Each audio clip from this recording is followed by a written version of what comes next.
Hello, and welcome to our podcast where the dark corners are.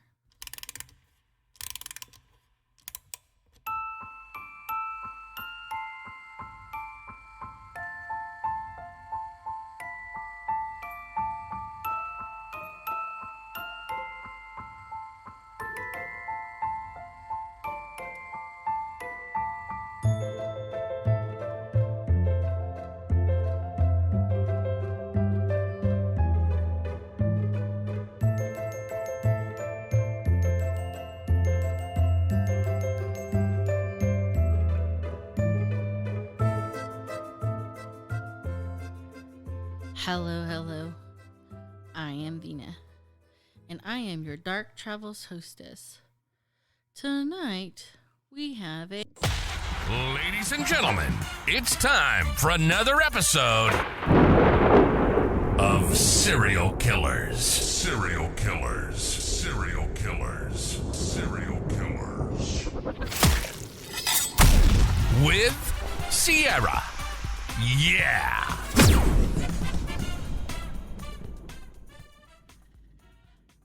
So, contestant number 1, how are you feeling? I love the fact that I can jam out to my own intro now. Just a little stabby stab in the middle. Right, she's doing it. I can't see it, but when we go to video, you will be able to see it. She's practicing.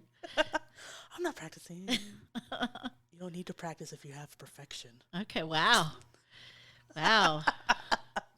Suddenly, I feel I should be worried. We're alone in the room, Vina. I know. And we're on the second floor. Oh, no. So tonight, we're going to close out our paranormal trip to France with a serial killer. You guessed it, with Sierra. Yeah. As if I do anything else. Right. So, who are we talking about tonight? We are talking about a Mr. Henri Landru, also known as the Bluebeard. The Bluebeard. Bluebeard. I guess it's like a nickname that they give to men that mostly murder women. Like, I don't know. It's a term. Well, Bluebeard to me was, I think, Scandinavian or something in the northern European countries. He was like a king. Yeah. And he would marry these women, and then he would kill them, and then he would marry, and then he would kill them. Yeah. So, but he liked eating blueberries. Yeah. His teeth were... And he was kind of like a disgusting human being. Aside from killing the women, beheading them or whatever, he would eat the blueberries and then he'd let the juices just drip onto his nasty ass beard. Which I think that's why they like serial killers that like lure women in, like marry me, whatever, and then murder them. Right. I think that's why they call them Bluebeards now. It's because of that dude. Probably. So. After the original Karen Bluebeard. Yeah. Yeah, okay. All right, so Mr. Henri Landru was born in Paris in 1869, the son of a furniture stoker and a laundress who were both ardent Catholics. Educated by monks at a Catholic school on the Lie St. Louis, serving as an altar boy at the adjacent church where his parents and elder sister worshipped. By his late teens, Landru was graduated to subdeacon, a secular post that involved lighting candles and helping a priest with his vestments. According to his future wife, Marie Catherine, she first set eyes on the young Landru at Mass one Sunday in 1887. Landru and Marie Catherine's first child, Marie, was born illegitimately in 1891, shortly after Landru began 3 years obligatory military service in the northern French town of St. Quentin, rising from the private to the position of deputy quartermaster. In the autumn of 1893, he returned to Paris and married Marie Catherine, who was already pregnant with their second child, Maurice. See, and I'm going to pause here. So he returned to Paris and married her when she was already pregnant. Right, and he was in the military. So someone can't do math. Right? Okay. I mean, it's almost like that, what was that? It was a couple years ago. This lady, her husband was in the military, and while he was gone, she got pregnant. And then when he came back from service, he was like, what the hell? Right. And she was like, oh, I went to like a 3D porno, and that got me pregnant. What? No, 3D porno does not get you pregnant. What? You were just nasty. At least own up to it. Right. The couple had 2 more children, Suzanne, born in 1896, and Charles, born in 1900.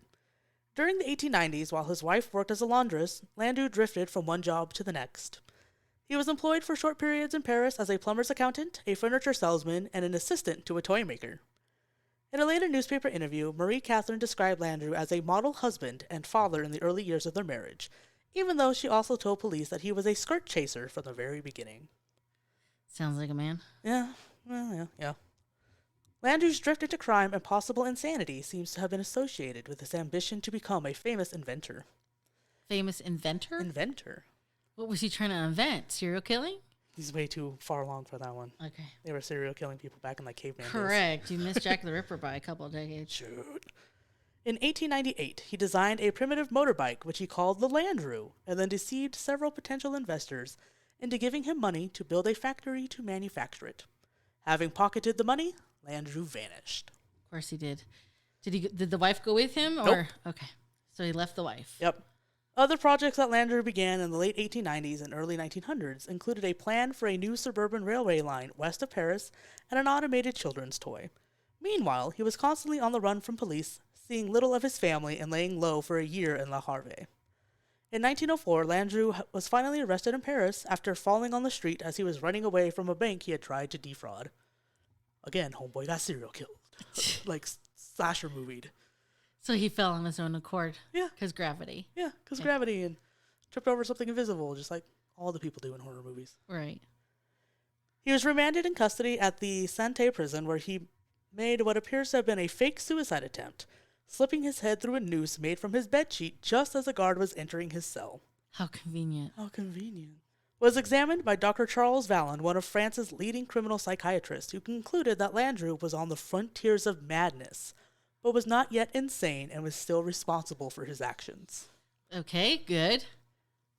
Vallon's diagnosis was confirmed by two other psychiatrists.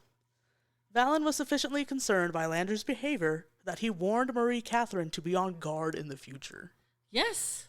Right? I mean, like, I'm just saying, if, like, France's, like, most famous psychiatrist is like, your husband's fucking crazy. You better listen. You better leave. Run, take the kids, go somewhere Take else. all 4 children and go. Get out. Landru was tried and sentenced to 2 years in jail in the town of Francis, south of Paris. He was in and out of prison for the next decade. During this period, Landru's wife and 4 children lived in a series of cheap rented apartments in and around Paris. Because, just stay with the dude after the psychiatrist warned you. Right, after the warning was administered. That's a smart idea. In 1909, Landru attempted to swindle an affluent widow in the northern city of Lille by posing as a wealthy single businessman and persuading her to hand over her savings in a premarital contract. He was arrested while trying to cash in her investment certificates and sentenced to 3 years in prison. While he was in jail, his widowed father committed suicide in April 1912 by hanging himself from a tree. Landru's wife subsequently claimed that her father-in-law had killed himself, partially in despair at her husband's criminal career. It's entirely possible. It is. I mean, shit, if my kid was doing that, I'd be like, well... And I was not raised that way. Well, 1, you wasn't raised that way. 2, my spouse is gone. 3, my kid's a piece of shit.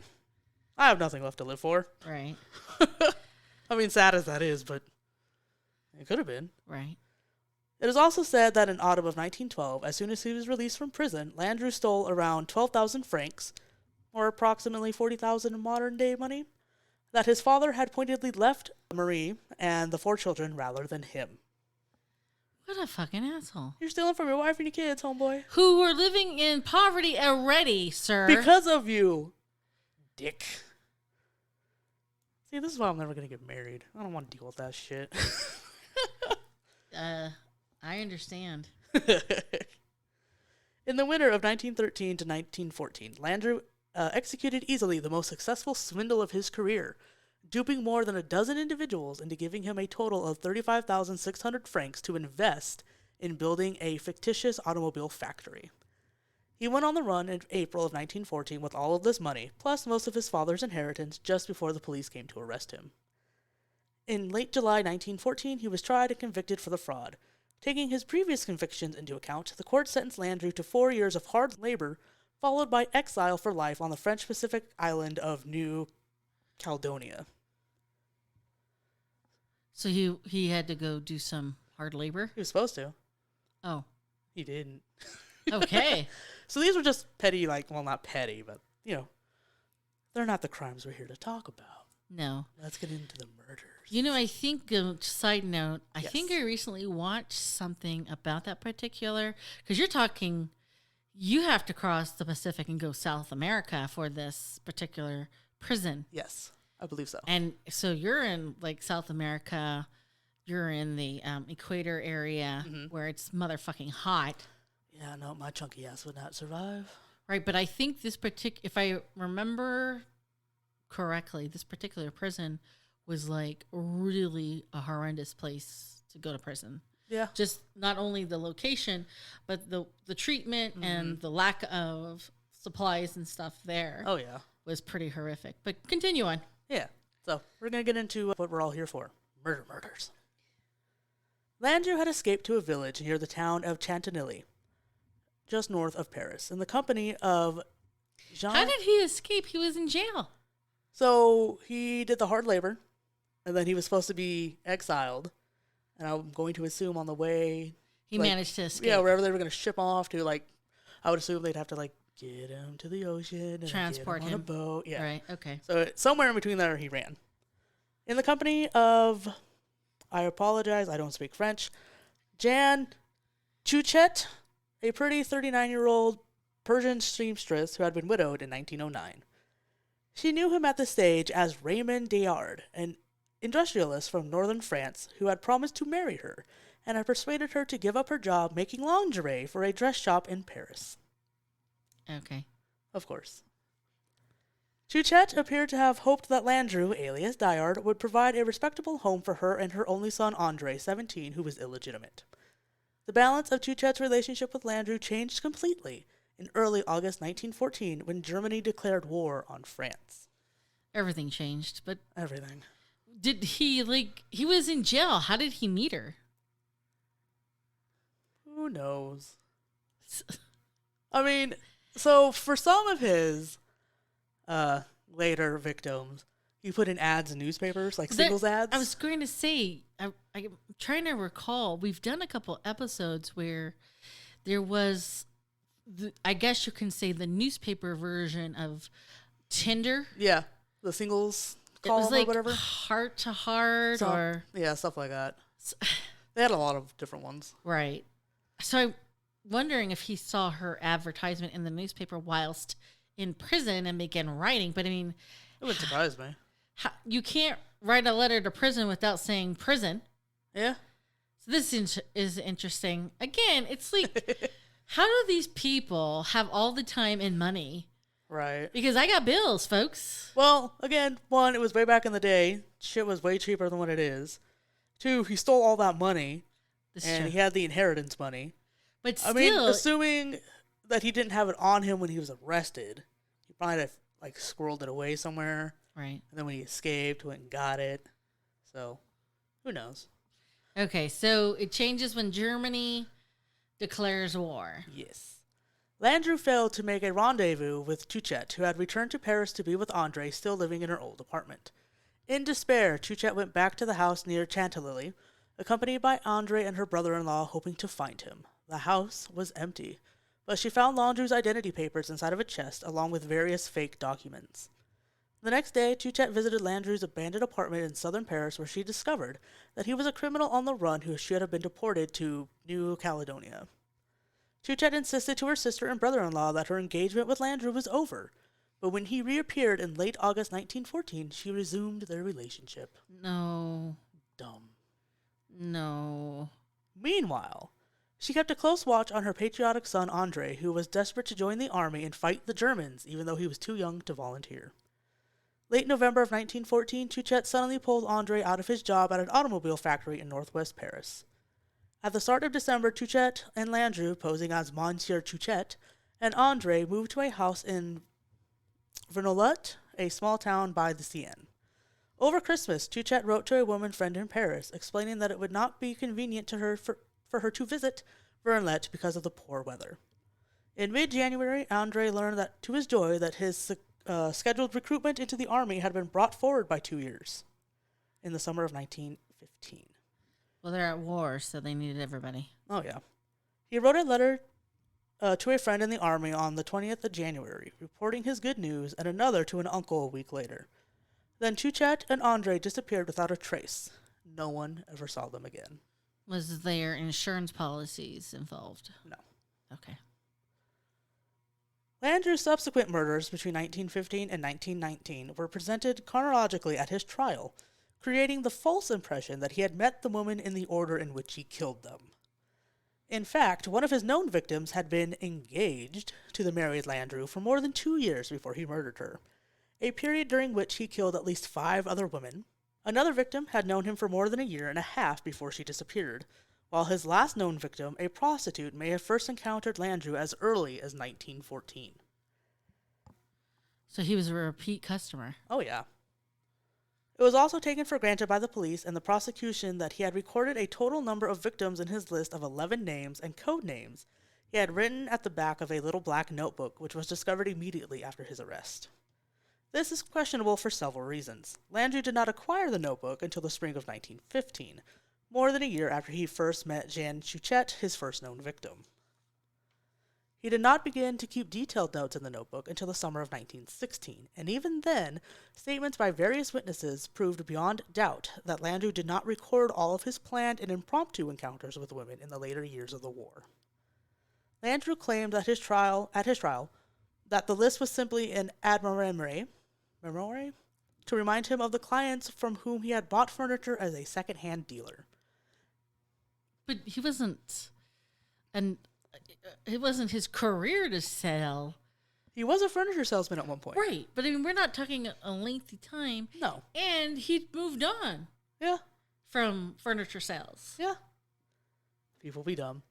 Or liars. Yeah, he was certainly lying, but based on witness testimony and forensic evidence, it is also almost certain that other unknown victims were not recorded by Landru on the list. Landru's 9 known victims after Jean and Andre Chuchet all lived in Paris. In order of the presumed date of their murder, they were Therese Labadorn Line, aged 46, in June of 1915. Born in Argentina, Therese Labadorn Line was a divorced, unemployed widow who was estranged from her only son, a postal clerk, and her daughter-in-law.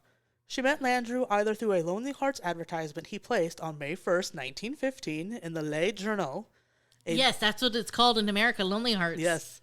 A mass circulation daily, or through a notice applying for a position as a lady's companion, which she placed in another newspaper. I like how it's... So he's using a lot of different angles here. Oh, yeah. What a fucktard. Yeah, so he does his own, Lonely Hearts ad, and then also is, scouring the lady companions ads. Right, he's working different angles. I just think it's weird that they call it lady companion. I mean, prostitute works both ways, male or female. Just saying. Call it what it is. Correct.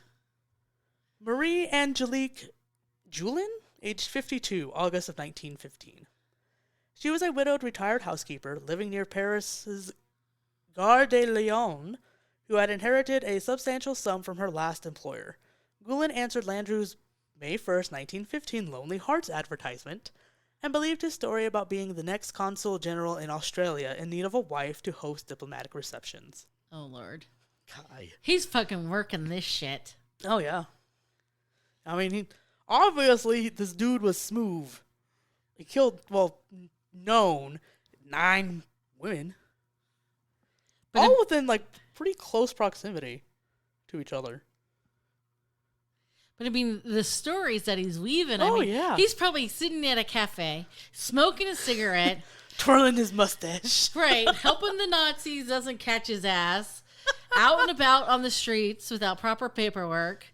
And, they're not Nazis and the Germans, okay? Yeah. And the 19-teens. And he's probably, working up all of these different stories. And scenarios. Correct. To play on these women, these unfortunate souls. Writing them down in his little black notebook. Correct. Like his little death note. So he can keep track of which character he's playing with this person. All right.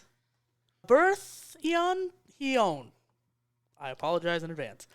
Age 55, December of 1915. Originally from Le Havre, Berthiaume scraped a living as a cleaning woman and had suffered multiple bereavements, losing in turn her husband, her long-term lover, her 2 illegitimate children, and her beloved illegitimate daughter in childbirth.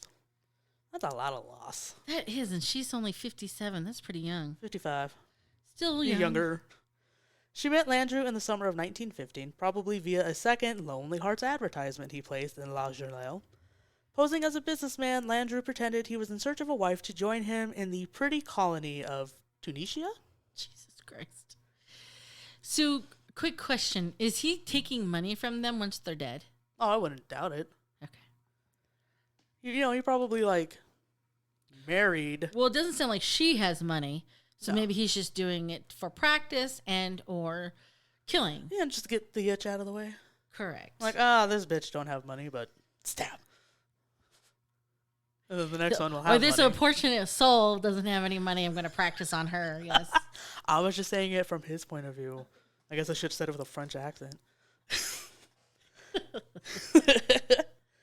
Anna Colombe, aged 44, December of 1916. Anna Colombe was a clever, attractive widow who worked as a typist at an insurance company in Paris and had a string of lovers since the death of her alcoholic, bankrupt husband a decade earlier. Her motive for answering Landru's May 1st, 1915 Lonely Hearts advertisement, that's like a year later, was probably that she wanted a stepfather for her illegitimate young daughter, whom she had reportedly placed in the care of nuns in Italy. The little girl was never traced by the police. I'm an illegitimate child, and I'm real glad my mom wasn't just like, I just want another parent for my kid, and just pick some random psychopathic murder killer person. Right. But she didn't know. No. But I mean, I don't know, just picking somebody out of an ad just because you want a second parent for your kid is a little...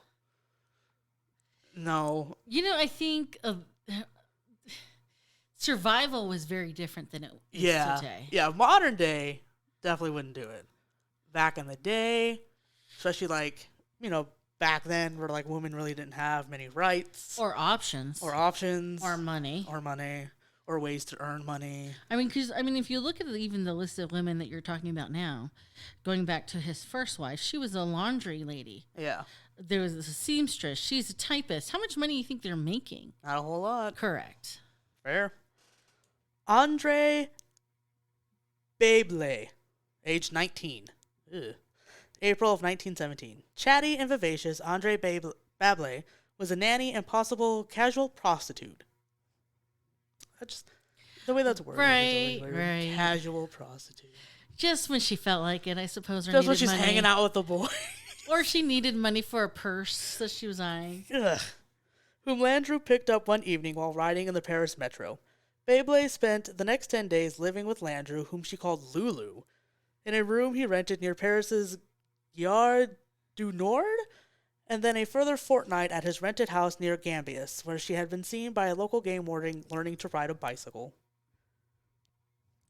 He was teaching her? Apparently. See, that's sad. I mean, it's just... And she's the youngest one on the list, too. Right, 19? 19. What are you doing hanging out with, this, 50... Nasty sugar daddy man. Yeah. And not even, really a sugar daddy, because he's probably not spending no money on her. We don't know. But, the other thing, too, is you got to remember they're fighting a war. They've got a lot of shit going on. There's not many options, because they're all dying in the war. Correct. Fair. Celestine Busion, age 47, September of 1917. Homely, trusting, and semi-illiterate, Celestine Busion was yet another woman who answered Landru's May 1st, 1915 Lonely Hearts advertisement in La Journal. Born in southwest France, Busion was a widow who worked as a housekeeper and was lonely after the mobilization of her only son, who was illegitimate. Landru, alias Georges Frémet, became engaged to Busion immediately, but then put off their marriage for more than 2 years, pleading lost identity documents and long business trips abroad. Okay. Business trips. Australia. Yeah. Because he's the governor? Right, or something like that, yeah. Of the diplomatics. And he needed somebody to a dance party or something. Louise Germaine, age 38, November of 1917. She was a devout Catholic working as a dress shop assistant who answered a Lonely Hearts advertisement Landru had placed in a conservative newspaper after deciding to divorce her estranged husband.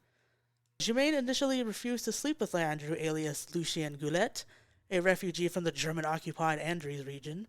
He broke her resistance and then took her to Gambius on a one-way train ticket after celebrating Mass with her at the Balsia of Sacré-Cœur in Paris.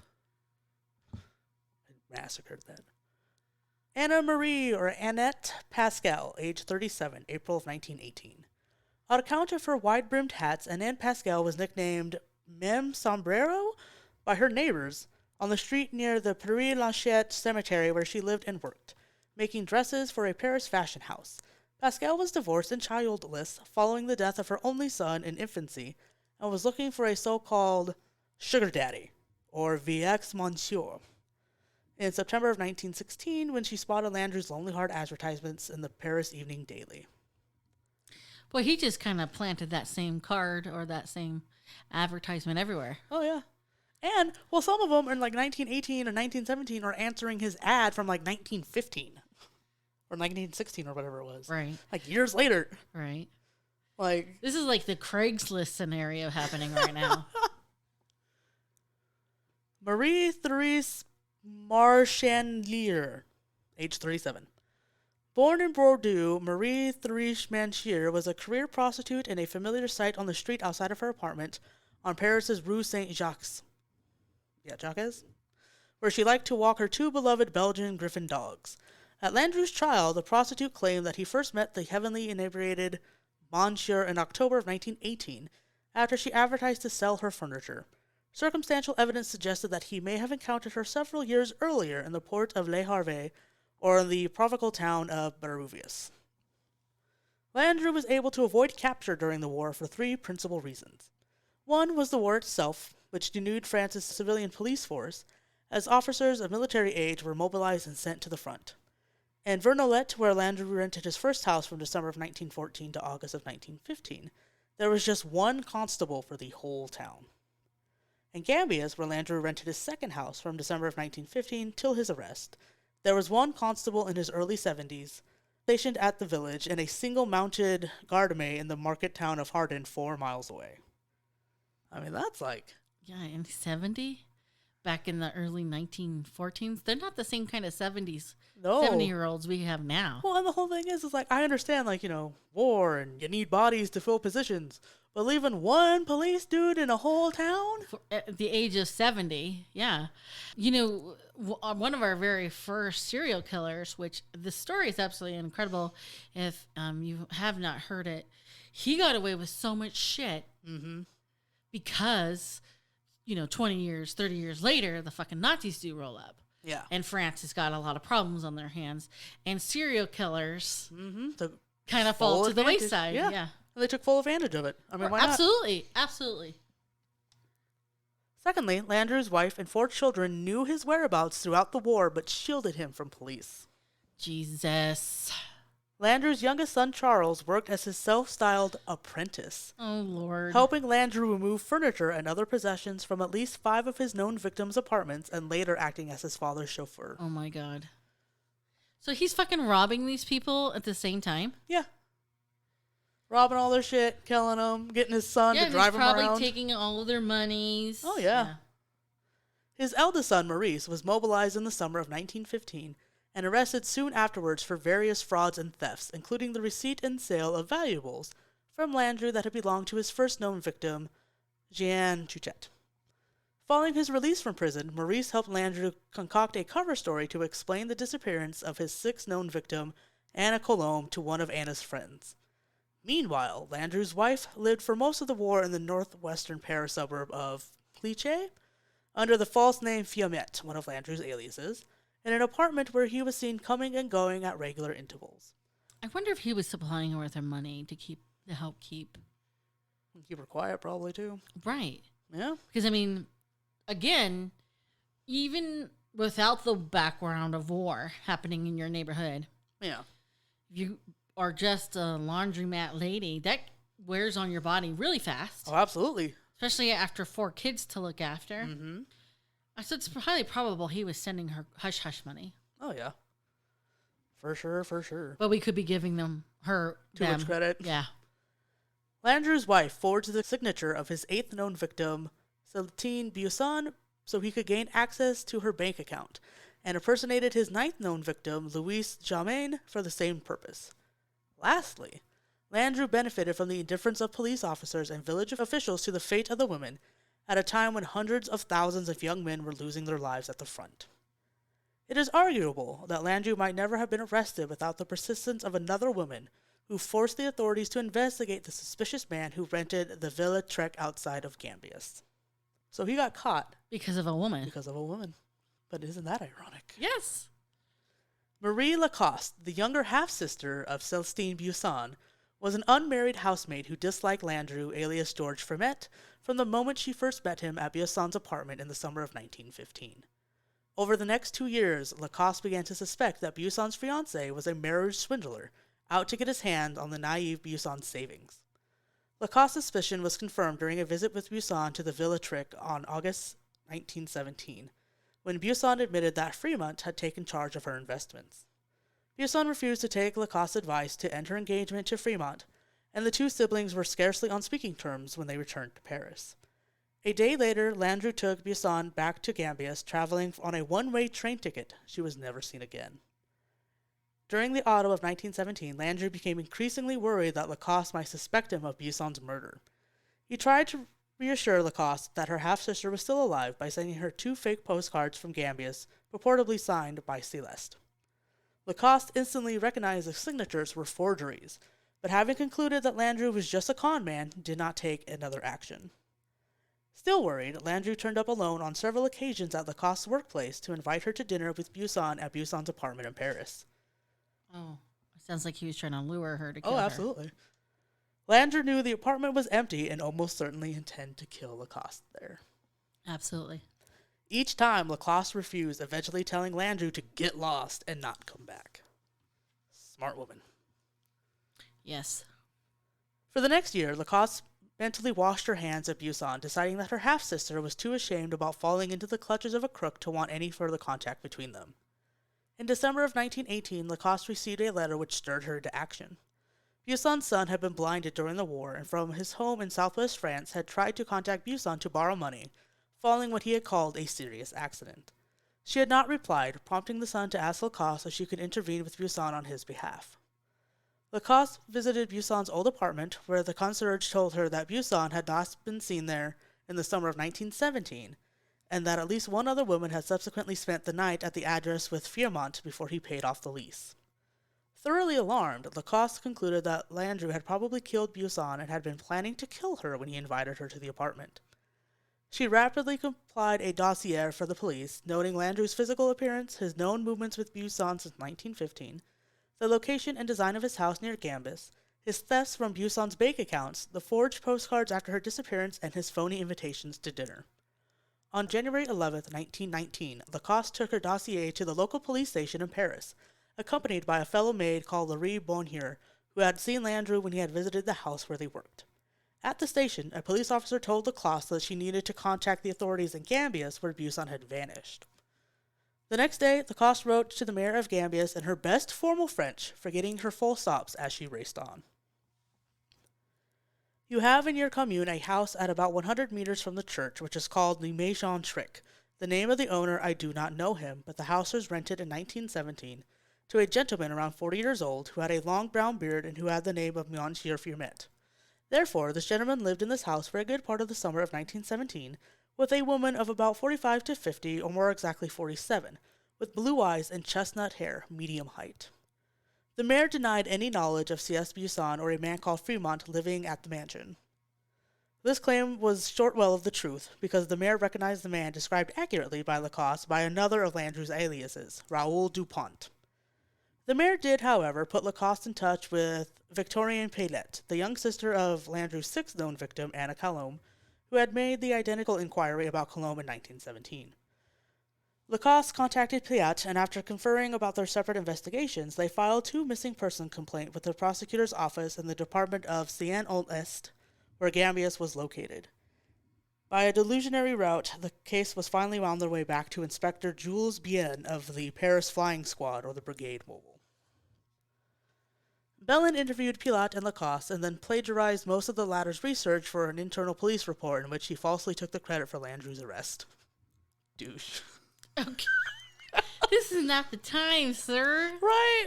I mean, she did all the legwork. You did nothing, and you're like, I caught this man. Right. I caught the Bluebeard. It was me. Look at all my hard work that I did not do. Oh, man, I worked so hard on this. Award me. That shit still happens. I do. In reality, Landru's capture was entirely due to a chance sighting of him on April 11th, 1919, by Lacoste's friend Lemire Bionhauer, as he was shopping with his mistress Fernande Cigarette at a cookery shop on Rue de Rivoli. Bonheur tried to follow Landru after he left the shop, but fearing he had recognized her, she ran home to tell Lacoste, who phoned Bellin with the news. Bellin retrieved the business card that Landru, alias Lucien Goulet, had given to the shop assistant, and visited the address indicated, 76 Rue de Rochinkhout, near the Gare du Nord. However, Bellin only had an arrest warrant for a man called Fiamont, so decided to go home for the night. Oh my fucking god. He's all, the names don't match up, y'all. Nights. I mean, the description is spot on. Exactly. I got butter and bread at home. I'm gonna go home for the night. It's fine. On April 12th, at around midday, Bellin returned with two fellow officers and a newly drafted warrant and arrested Landru, who had just returned home from accosting a woman on the metro. Landru's villa in Gambius in 1919. From the moment of his arrest, when he refused to confirm his identity, Landru was a formidably stubborn suspect. During multiple interrogations in 1919 and 1920, he repeatedly protested his innocence, demanding to know why he would have killed the woman when they were his friends. Friends.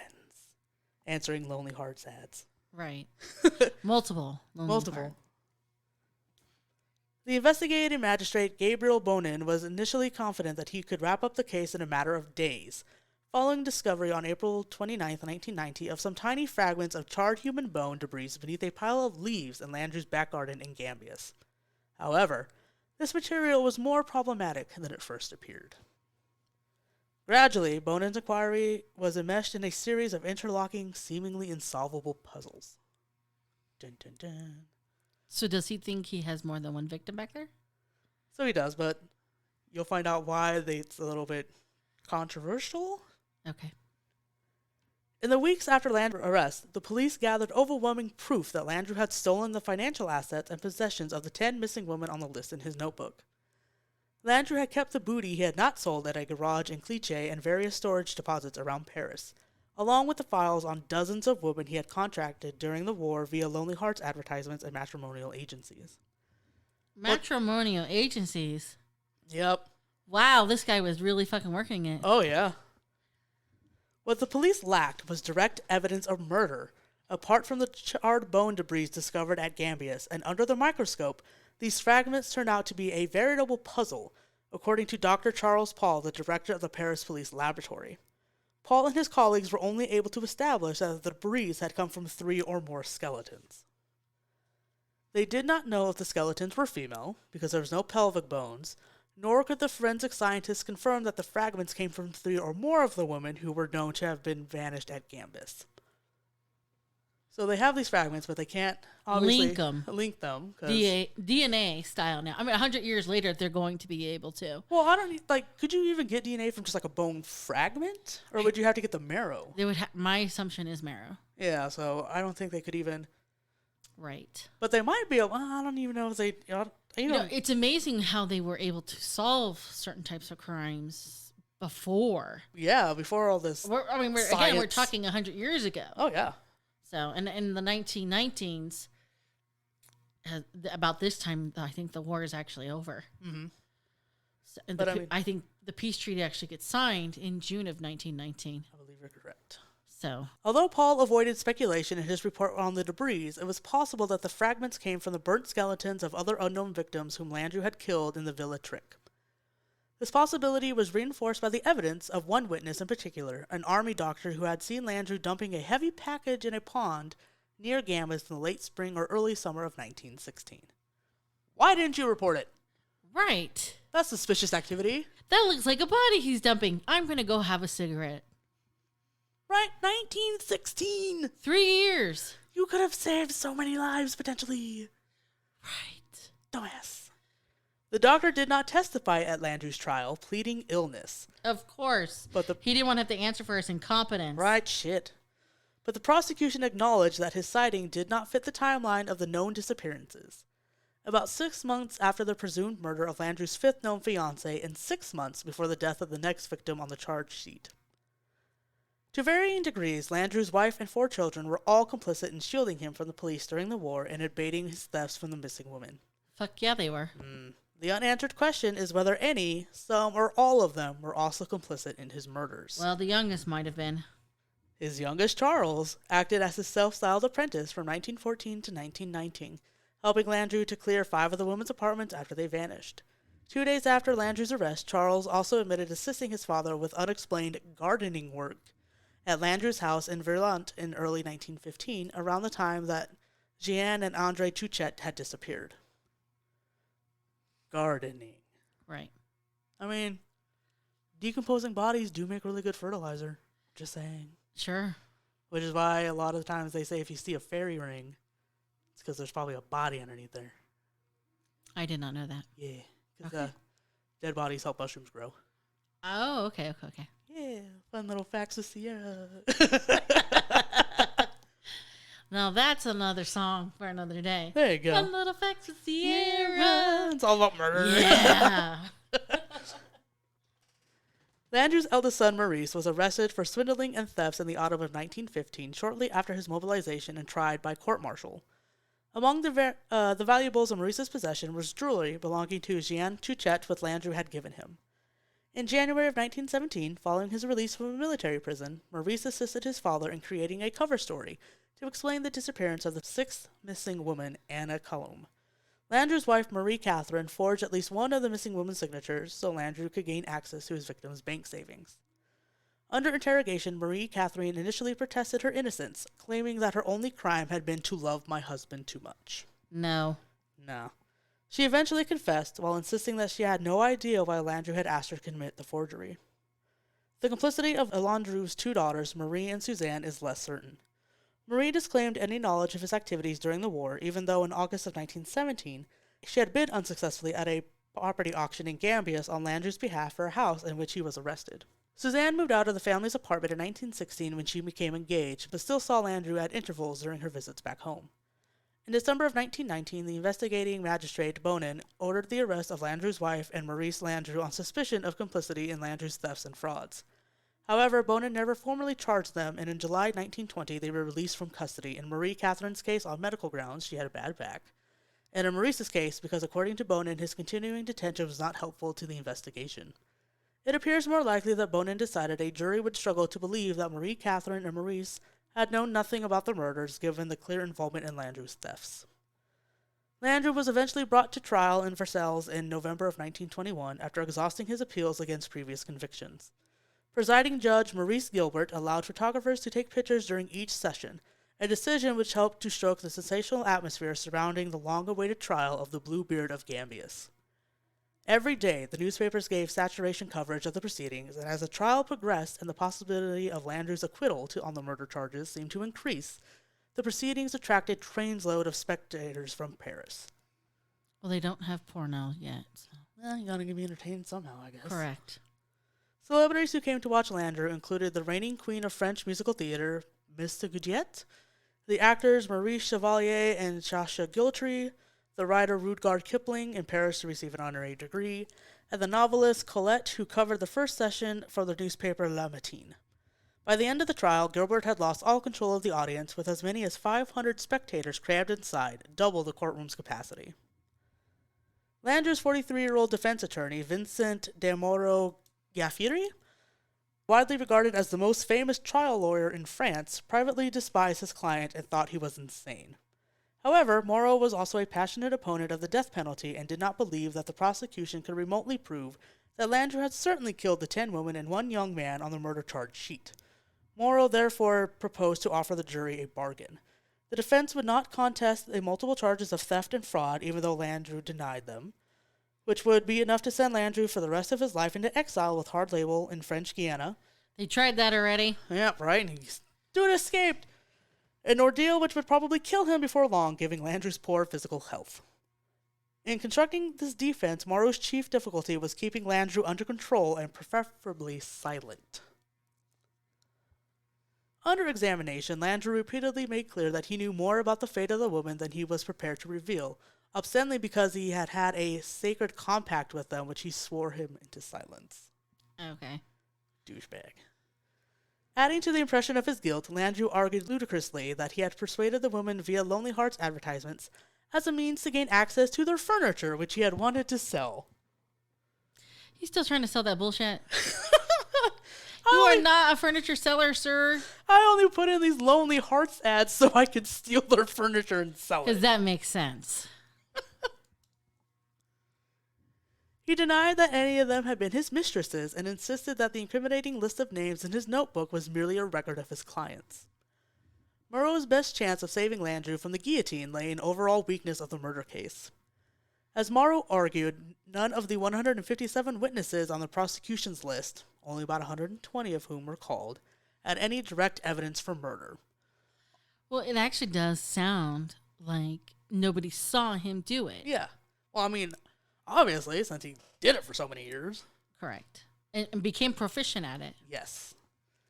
All the mothers, sisters, and female friends of the missing woman could produce was proof of Landru's trickery of their loved ones, which the defense did not dispute. Morrow ridiculed the incompetence of the police, who had failed to seal Landru's property at Gambas after their first search of the house and gardens when they had not discovered the bone debris. In Morrow's view, it was possible that the debris had been planted by persons unknown before the second search in order to incriminate Landru. The chief prosecuting attorney, Robert Godefroy, a plotting government barrier, struggled from the start of the trial to make any headway with Landru or prevent Morrow undermining the credibility of the police and forensic witnesses. I mean, granted, again, police work wasn't the same back in the day as it is now, but why would you not secure the scene? Right. Well, the other thing, too, is, I mean, to some degree, they do kind of bring up a point. Where are the bodies? Exactly.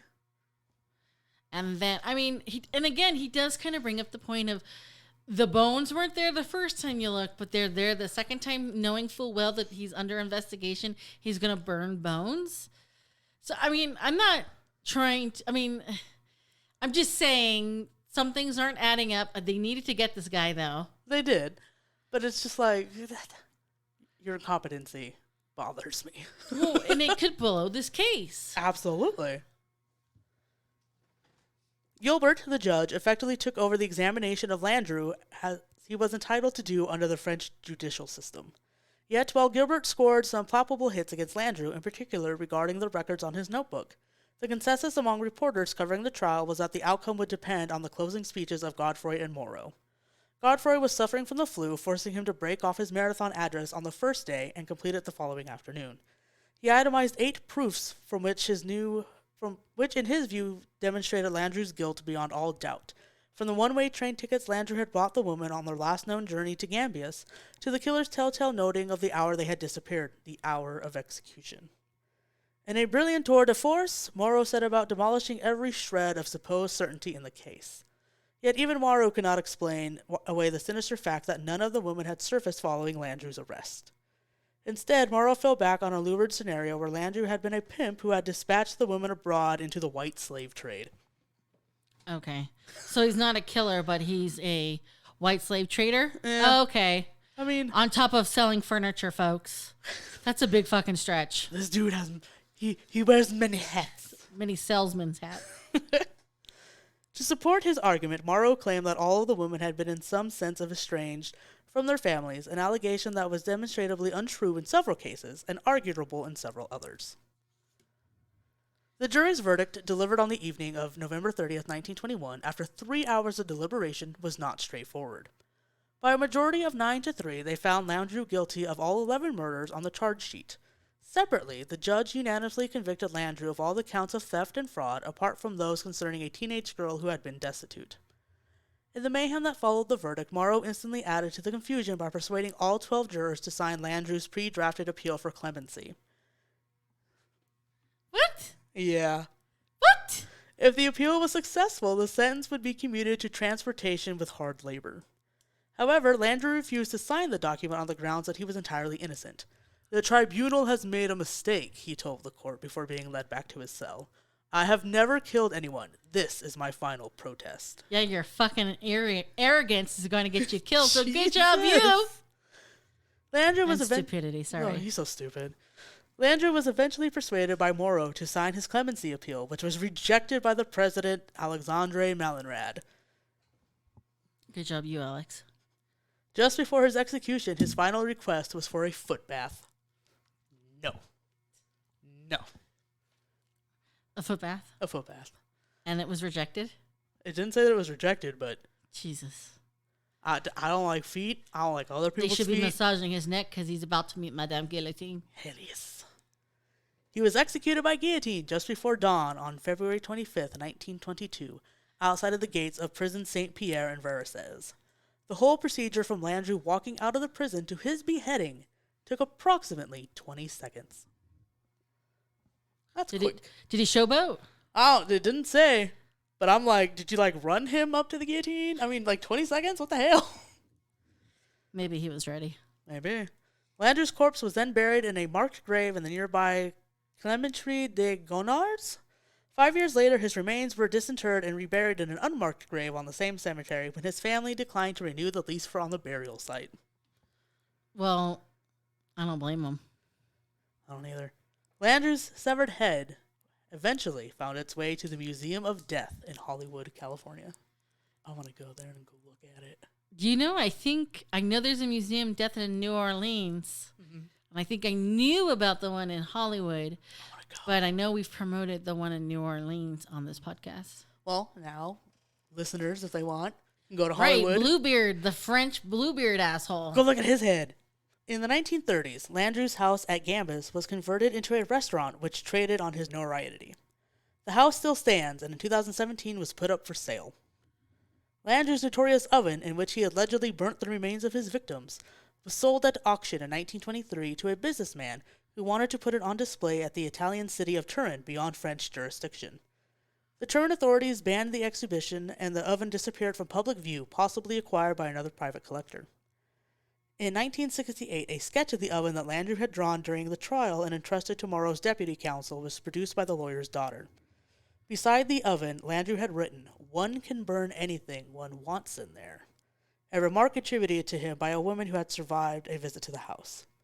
On the back of the sketch, Landru had written, "This demonstrates the stupidity of the witnesses. Nothing happened in front of the wall, but in the house." Right, we were just saying that. Yeah. The meaning of Landru's statement remains unknown. This fucking guy. Ugh. Just took advantage of all these poor women. Yes. Repeatedly. And these are just the ones we know about. Yeah. This is not even... And they only found him out because he wrote on his little black book. Yeah, and he only had 11 names on there. Right. And there were more. Yeah, it even stated that there was a great possibility that he had more victims that he just didn't write about. Right. Not sponge-worthy, I guess. Does not? Shoot. Okay, wow. Talk about serial killers. What's the era? Murder. All right, so that is what we have for you tonight. On to business. Facebook, where the Dark Corners Are, has a Facebook page. So, if you'd like to come share some creepy things, look at some creepy things, send us a request over onto that Facebook page. And if you have a topic or a serial killer that you want Sierra to cover, or Spooky Town you want us to talk about, send us an email at wherethedarkcornersaре@gmail.com. Final thoughts?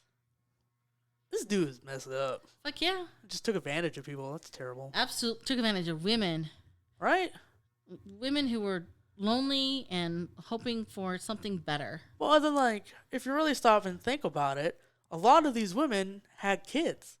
And a lot of them were either the husbands were dead, or they were estranged, or they're legitimate. So how many orphans did this dude make? Correct. Like an asshole. Right. You're right. Right? Okay. Terrible. All right.